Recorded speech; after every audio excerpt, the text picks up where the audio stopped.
सुंदरनगर का शातिर चोर मनोहर अपने बेटे राज को पढ़ा लिखाकर पुलिस इंस्पेक्टर बनाना चाहता था।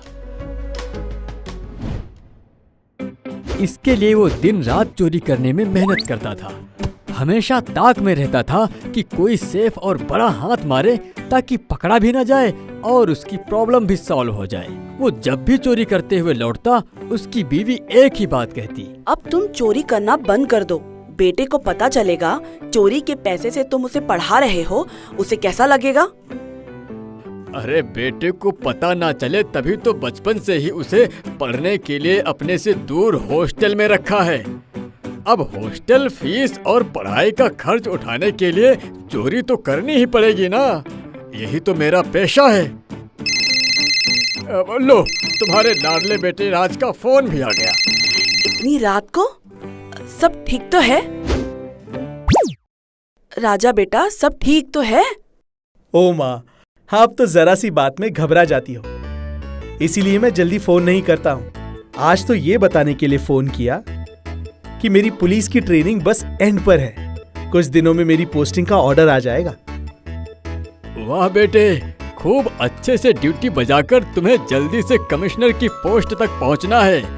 ओके बेटा, बाय, गुड नाइट। अपना ख्याल रखना बेटा। अब तो बेटा पुलिस में भर्ती हो जाएगा। अब तो चोरी करना छोड़ दो।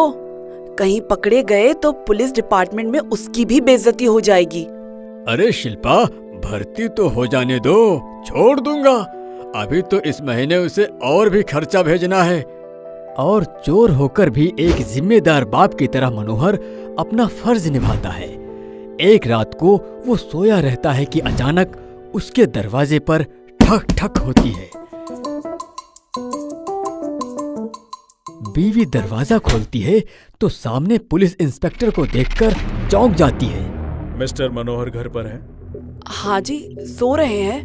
तो उठाओ उसे, कहो इंस्पेक्टर साहब आए हैं। अजी उठिए, कोई इंस्पेक्टर साहब आए हैं, बुला रहे हैं। कितनी बार कहा था ये काम छोड़ दो, नहीं छोड़ा। अब देखो आ गया ना पुलिस इंस्पेक्टर पकड़ने। चुप रहो, कहीं उसने सुन लिया तो। मैं देखता हूँ।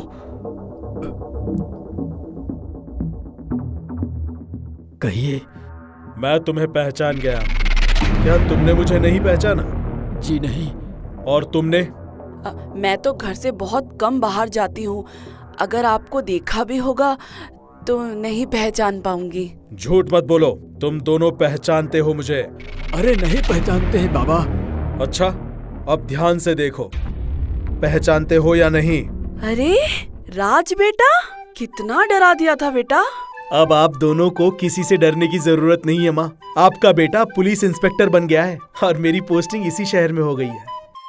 सच? मेरा बरसों का सपना पूरा हो गया। अब बहुत मेहनत करके तरक्की करते हुए पुलिस कमिश्नर बन जाना बेटे। हाँ। दूसरे दिन इंस्पेक्टर राज परेशान सा ड्यूटी से लौटता है। ये देखकर उसकी माँ उससे पूछती है, क्या हुआ बेटे? माँ, शहर में कच्ची शराब पीने से कई लोगों की मौत हो गई है। अरे ये तो यहाँ हमेशा ही होता रहता है बेटे। हाँ, पर मुझे उन शराब की भट्टी चलाने वालों को पकड़ने के लिए कहा गया है, पर समझ में नहीं आता कि उन्हें कहाँ ढूंढूं। कोई भी उनके बारे में नहीं जानता। वो सब बाद में सोचना बेटा। चलो खाना खा लो। मुझे पता नहीं था तुम अभी आ जाओगे। मैंने अभी अभी खाना खाया है। तुम खाओ, मैं जरा वॉक करके आता हूँ। हेलो इंस्पेक्टर राज। कौन? शहर के किनारे बने जंगल में दूर से गिरते दिखाई देते झरने के पीछे घनी झाड़ी में कच्ची शराब की भट्टी चलती है। वहाँ झरने की तरफ से नहीं, शहर के दूसरी तरफ की घनी झाड़ियों से पहुंचा जा सकता है, जहां आम इंसान जाने की हिम्मत भी नहीं करता। आप कौन? दूसरे दिन सारे कच्ची शराब की भट्टी चलाने वालों की गिरफ्तारी हो जाती है। पूरे शहर में टीवी, न्यूज़पेपर्स में इस बात का चर्चा हो जाता है। उसके घर आते ही माँ कहती है, वाह बेटा, तूने तो कमाल कर दिखाया। पूरे दिन सभी तेरी तारीफ करते रहे कि इतने छुपी तरीके से बरसों से चल रही भट्टी का पता इंस्पेक्टर को कैसे चला। उसके बारे में तो उसमें काम करने वालों के सिवा और कोई जानता ही नहीं था। अरे कैसे भी चला होगा, हमारे बेटे ने कर दिखाया ना, उसकी खुशी मनाओ। क्यों बेटे? हाँ बापू, और आपको तो पता है माँ, मेरी काबिलियत देखकर मुझे शहर में होने वाले डायमंड की प्रदर्शनी की सुरक्षा का भार सौंपा गया है। मैंने भी डायमंड की सुरक्षा के लिए इतना कड़ा बंदोबस्त किया है कि मक्खी भी डायमंड के पास पहुंचते ही पकड़ी जाए। इसके बावजूद भी डायमंड चोरी हो जाते हैं। ये देख बेटा टेंशन में आ जाता है। माँ भी बेटे को दुखी देखकर टेंशन में आ जाती है। समझ में नहीं आता माँ, इतना कौन सा शातिर दिमाग वाला चोर है जिसने इतनी कड़ी सुरक्षा में भी डायमंड की चोरी कर ली। अगर मैं ये केस सॉल्व कर लूंगा तो मेरी तरक्की के चांस है, वरना मुझे कहीं उजाड़ जगह पर ट्रांसफर कर दिया जाएगा जहां खाना पीना भी मुश्किल से मिलेगा। ईश्वर पर भरोसा रखो बेटे, सब ठीक हो जाएगा।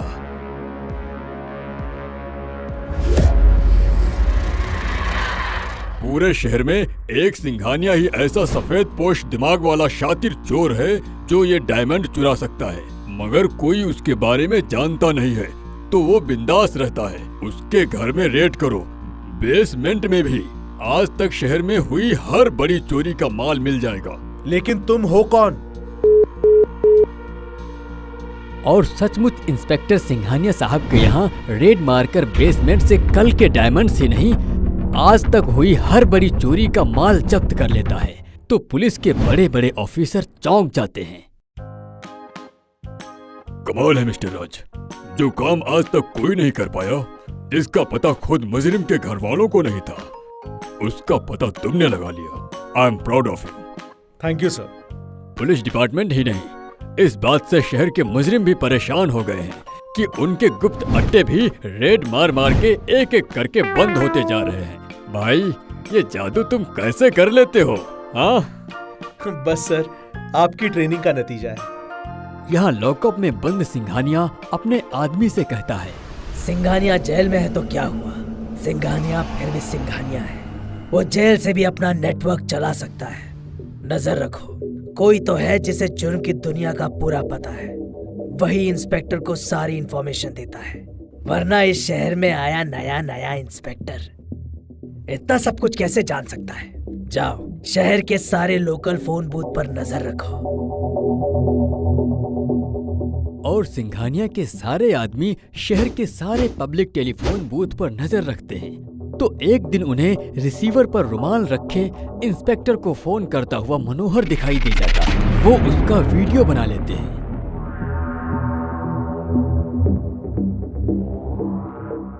ओह, तो बाप ही है जो अपने बेटे को सारी इंफॉर्मेशन देता है। अब इसकी इंफॉर्मेशन हम उसके बेटे को देंगे। उसने आज तक जहां जहां जो जो चोरी की है, उसके सारे फोटोज और वीडियोस सेंड करो उसके इंस्पेक्टर बेटे को। इंस्पेक्टर अपने मोबाइल में अपने ही बापू के चोरी करते वीडियो और फोटो देखकर भौचक्का रह जाता है और घर आकर अपने पापा को गिरफ्तार कर लेता है। बापू, आपने आज तक इतनी इतनी चोरी की, उसके इल्जाम में मैं आपको गिरफ्तार करता हूँ। ये क्या कह रहा है बेटे? क्या इसी दिन के लिए तुझे इंस्पेक्टर बनाया था कि अपने बापू को ही गिरफ्तार करे तू? गिरफ्तार करने दो शिल्पा, मेरी खुशकिस्मती है कि मैंने पढ़ा लिखा कर मेरे बेटे को सही राह पर लाया। अब सजा देकर मेरा बेटा मुझे सही राह पर लाएगा। कहता हुआ हाथ आगे करता है। बेटा उन्हें हथकड़ी पहना देता है। इस गिरफ्तारी से पूरे शहर में इंस्पेक्टर राज का चर्चा हो जाता है। उसकी न सिर्फ तरक्की हो जाती है, बल्कि उसके पापा को भी सरकार कानून की मदद करने की वजह से बाइज्जत बरी कर देती है। चोर का बेटा पुलिस बनकर न सिर्फ पापा को बल्कि पूरे शहर को सुधार देता है। बहरैच गांव में बस से उतरने वाले मुसाफिर घोड़ा गाड़ी में बैठकर अपने गांव जाते थे। वहां टोटल 5 घोड़ा गाड़ी चलती थीं। 4 गांव के सरपंच की थी, 5वीं गांव के गरीब भोलू भैया की थी। सरपंच चाहता है कि भोलू भैया अपनी घोड़ा गाड़ी उसे बेच दें। देख भोलू, गांव में 4 घोड़ा गाड़ी मेरी है। एक घोड़ा गाड़ी का बोझ तू क्यों झेलता है? तू कुछ और कर, तेरा घोड़ा गाड़ी मुझे बेच दे। सरपंच जी, कितनी बार कहा आपसे, ये हमारे लिए घोड़ा नहीं, हमारा बच्चा है, और कोई अपने बच्चे को थोड़ी ना बेच देता है। इसका घोड़ा काफी तगड़ा है सरपंच जी।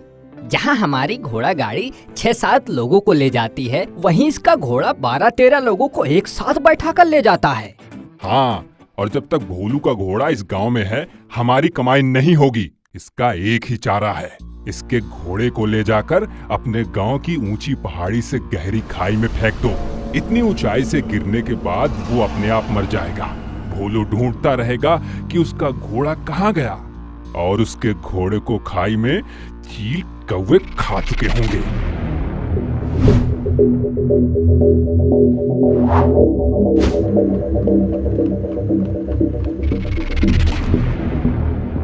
ये किया हमने कुछ काम, अब घोड़े की हड्डी पसली का चूरमा बन गया होगा। दूसरे दिन भोलू भैया अपने घोड़े को ना पाकर बहुत ढूंढता है और आसपास वालों से पूछता है, अरे कल्लू भैया, आपने हमारे घोड़े को कहीं देखा? अरे बिल्ली काकी, आपने हमारे घोड़े को कहीं देखा? कमल भाई, आखिर मेरा घोड़ा कहाँ चला गया? आज तक तो वो कहीं नहीं गया।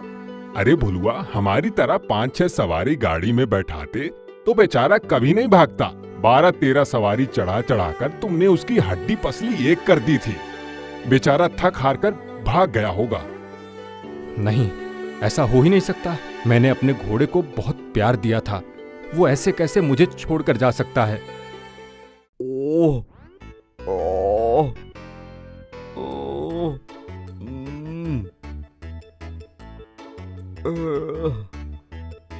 हाँ, मैं तुम्हें खाऊंगा। खा जाओ। मैंने तुम्हारे लिए क्या किया है? मैंने जिन इंसानों के लिए किया वो मेरे नहीं हुए, तो तुम तो पराये हो। मैं समझा नहीं। कुछ इंसानों ने मेरा मुंह बांधकर मुझे इस गहरी खाई में फेंक दिया, पर शायद मेरी किस्मत अच्छी थी कि मैं बच गया, या शायद तुम्हें ताजा मांस खाने को मिले इसीलिए मैं बच गया। मैं तो किसी को भी खा सकता हूँ, पर अभी मेरा पेट भरा हुआ है। लेकिन मेरी बिरादरी के लोग तुम्हें छोड़ेंगे नहीं। एक काम करो, यहाँ से भाग जाओ। ओह, भागना तो दूर, मैं इस जगह से हिल भी नहीं सकता। इस मामले में मैं तुम्हारी मदद कर सकता हूँ। एक बार कुमकुम ऋषि को गर्मी से बचाने के लिए मैंने अपने पंख से पूरे दिन उन्हें हवा दी थी। तब उन्होंने खुश होकर मुझे आशीर्वाद दिया था कि मैं जिसे चाहूँ एक बार अपने पंख दान कर सकता हूँ। मैं ये पंख तुम्हें दान करता हूँ। तुम उड़ते हुए अपने मालिक के पास पहुँच जाओगे। लेकिन फिर तुम? कुछ देर में मुझे दूसरे पंख आ जाएंगे। तुम पंख फड़फड़ाओ और अपने घर पहुंच जाओ।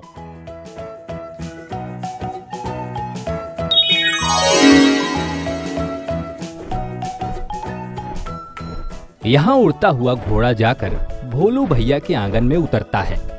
फड़फड़ाने की आवाज सुनकर भोलू भैया बाहर आकर देखता है और अपने घोड़े को देखकर गले लगाकर रोने लगता है। कहाँ चला गया था तू? मैं कितना परेशान हो गया था कल से।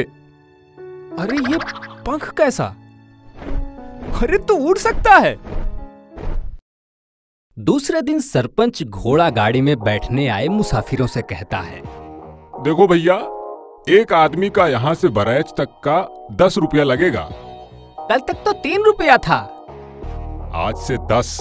बैठना हो तो बैठो, नहीं तो पैदल जाओ। अरे पर इतनी दूर पैदल कैसे जाएगा बेटा? तो 10 रुपया खर्च करो काकी। हाँ भाई, बरैच 2 रुपया, 2 रुपया, बरैच 2 रुपया। अरे ये तो अपना भोलू है। आओ भाई, 2 रुपया में ले जा रहा है। ऐसा कैसे हो सकता है? इसे तो हमने फेंक दिया था। इसका बचना मुश्किल था। बच कैसे गया? अरे ये क्या? ये तो उड़ रहा है। कमाल है, एक तो बच गया, ऊपर से उड़ रहा है। कहीं ये मरकर भूत तो नहीं बन गया? अबे चुप, भूत भूत कुछ नहीं। ये जरूर भोलू की कोई नई चाल होगी। मगर उन्हें उसमें भोलू की चाल समझ में नहीं आती, पर अपनी होती रोज की कमाई का नुकसान जरूर समझ में आता है। एक बार फिर सरपंच खुंदक खा जाता है। यार ये भोलू का घोड़ा रोज सारे मुसाफिरों को एक ही बार में पलक झपकते ही उड़ा ले जाता है और हमारी घोड़ा गाड़ी उसी जगह खड़ी रह जाती है। हाँ सरपंच जी, रोज शाम को हमें खाली हाथ लौटना पड़ता है। उस रात गलती कर दी थी इसे जिंदा फेंककर, अब की बार इसे जान से मारकर फेंकेंगे, बचने का सवाल ही नहीं। और वो रात को एक बार फिर घोड़े को फेंकने के लिए उसका मुंह बांधने उसके पास पहुंचते हैं, पर इस बार घोड़ा उन्हें ही अपने पंख में फंसाकर खाई की ओर उड़ जाता है। ये देख सरपंच और उसका आदमी घबराकर चीखने लगते हैं। अरे ये तो खाई की ओर जा रहा है।